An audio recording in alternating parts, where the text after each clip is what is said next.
Number series क्या बहुत ही बढ़िया सवाल है जिसको अच्छे अच्छे बच्चे सॉल्व नहीं कर पाएंगे, वो गलत कर देंगे। आपको बेहतरीन तरीका बता रहे हैं, ध्यानपूर्वक समझने का प्रयास कीजिएगा।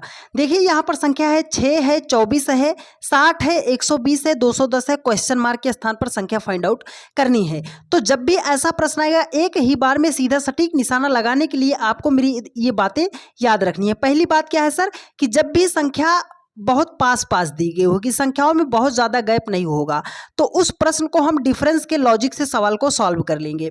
दूसरी और ज़रूरी बात याद रखिएगा डियर फ्रेंड्स, कि जब भी छोटी संख्या, फिर उससे बड़ी संख्या, फिर उससे बड़ी संख्या, फिर बहुत बड़ी संख्या, मतलब संख्या छोटे से लगातार बढ़ते हुए क्रम में लिखी जाए, दिखाई दे जाए, तो वहाँ पर हम मल्टीप्लाई, स्क्वायर और क्यूब को जरूर चेक करते हैं। ये दो बातें आप याद रखिएगा। नंबर सीरीज का कोई सा भी सवाल आप विदिन सेकंड में सॉल्व कर ले जाओगे। तो देखिए यहाँ पर 6 है, 24 है। अगर 6 से हमें 24 बनाना है तो हम क्या कर सकते हैं, 6 को 4 से गुणा कर देंगे, 6 चौकम 24 हो जाएगा। लेकिन 24 को किसी संख्या से डायरेक्ट मल्टीप्लाई करके डायरेक्ट 60 तो नहीं आएगा, तो हमें अब स्क्वायर और क्यूब वाले लॉजिक पे चलना है। तो अगर आप इस देखिए 120 को क्यूब, अगर इसमें हम क्यूब रूप देखें तो 120 को हम क्या लिख सकते हैं, आप बोलोगे सर 5 का क्यूब कर दो, 125 हो जाएगा, उसमें से 5 माइनस कर देंगे तो 120 हो जाएगा।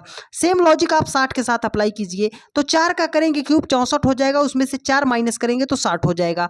अगर हम 24 को लिखना चाहें तो हम लिख सकते हैं सर 3 का क्यूब कर देंगे, 27 हो जाएगा, उसमें से 3 माइनस करेंगे तो 24 हो जाएगा। अगर इस 6 को लिखना चाहें तो क्या लिखेंगे सर, 2 का क्यूब करेंगे और उसमें से 2 माइनस कर देंगे।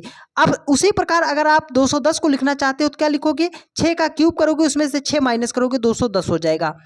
लॉजिक जो है आपको बड़ी बड़ी संख्या से नहीं, छोटी संख्याओं से ढूंढना पड़ेगा। देखो 2 3 4 5 6, तो आगे क्या है, संख्या आएगी 7। देखो सब संख्या का क्यूब किया है तो 7 का भी करेंगे क्यूब, माइनस कितना करेंगे, जिस संख्या का क्यूब किया वही माइनस किया। तो हमने 7 का क्यूब किया, 7 माइनस कर देंगे। 7 का क्यूब कितना होता है, 343 होता है, उसमें से हमें 7 को माइनस करना है। तो इसका जवाब आप हमें कमेंट करके ज़रूर बताइए।